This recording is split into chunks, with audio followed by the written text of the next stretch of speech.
Turma, momento pit stop de hoje, já que nós vamos entrar num assunto sobre preparação física, medicina para os pilotos, quero saber do Nelson e do Christian, qual foi o carro que exigiu mais fisicamente de vocês na carreira? Aquele que vocês saíam direto para academia? Direto para academia não, direto para se matricular na academia. Treinar, se matricular para segunda a terça-feira, né? Porque a hora que terminou a corrida, direto para sei lá o que, para cama. Mas para mim, Laguna Seca e Mid-Ohio, os carros da era de final de 90, né? 90 de Indy era encardido. E daí carro fechado por causa do calor. Mas, por exemplo, tiveram algumas situações de IMSA que você tem que ficar fritando 2 horas dentro do carro, 1h30 dentro do carro, e dependendo onde você tá com o calor que tá, é um pouco complicado, não fisicamente, não porque puxava bastante G, não porque você tem que ter muita força, mas sim pelo calor. Agora, de Indy, sem direção hidráulica, sem absolutamente nada, descendo daquele corkscrew, fazendo a direita, a esquerda, com a quantidade de downforce que tinha, pelo amor de Deus, e Mid-Ohio também. Era...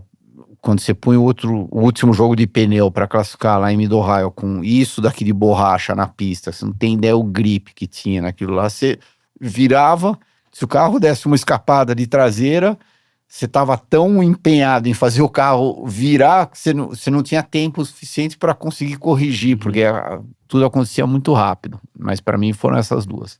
E para você, Nelson? Foi saindo da Fórmula 3 em 2003, fazendo teste de Fórmula 1 com a Williams. Em Jerez? O primeiro teste foi Barcelona ou foi Jerez? Foi Jerez. Cara, eu saí de um carro de 230 cavalos para um carro tinha 850 cavalos. Era assim, era ridículo assim eu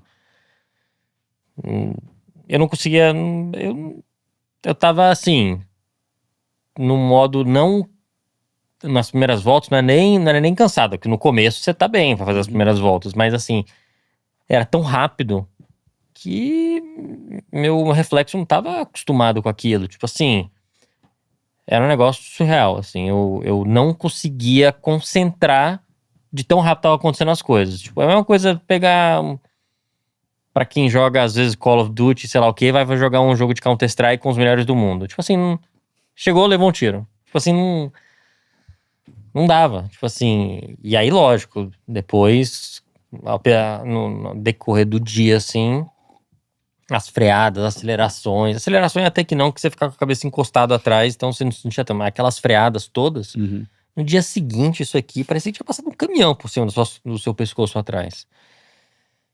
E aquilo é costume, lógico, tem preparação física, mas é muito costume. Eu lembro que eu fiz esses testes de Fórmula 1.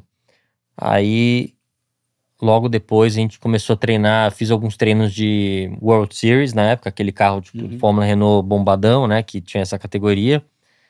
Aí eu fiz uns treinos que já era entre um Fórmula 1 e um Fórmula 3.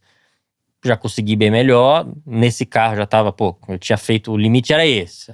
Eu andava aqui, o limite era esse. Aí a gente andou nesse trem, já foi melhor. Aí eu andei bastante, fiz uma temporada de GP2, aí começou a 1GP, que foi bem entre na primeira e segunda temporada de Fórmula 2 que eu fiz.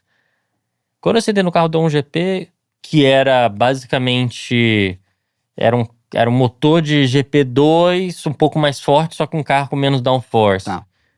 Pra mim foi muito de boa. E aí, quando voltei a andar de Fórmula 1, né, depois que fiz Fórmula 2, aí foi menos pior, assim, mas a transição de Fórmula 3 pra Fórmula 1 em 2003, aqui no meu primeiro ano na Europa, foi uma coisa brutal, assim. Eu não dava nem pra concentrar, era concentrando pra ficar na pista só. Tipo, era muito... Eu lembro em Barcelona, às vezes entrava um cisco no olho, alguma coisa, fazia aquelas primeiras curvas, aí a lágrima vinha pra cá, aí fazia aquela longa pra esquerda, a lágrima fazia tudo vinha pra cá, aí na outra curva voltava pra cá, a lágrima ficava vindo assim, dando volta assim no rosto, de tanto... Sério, era um negócio absurdo.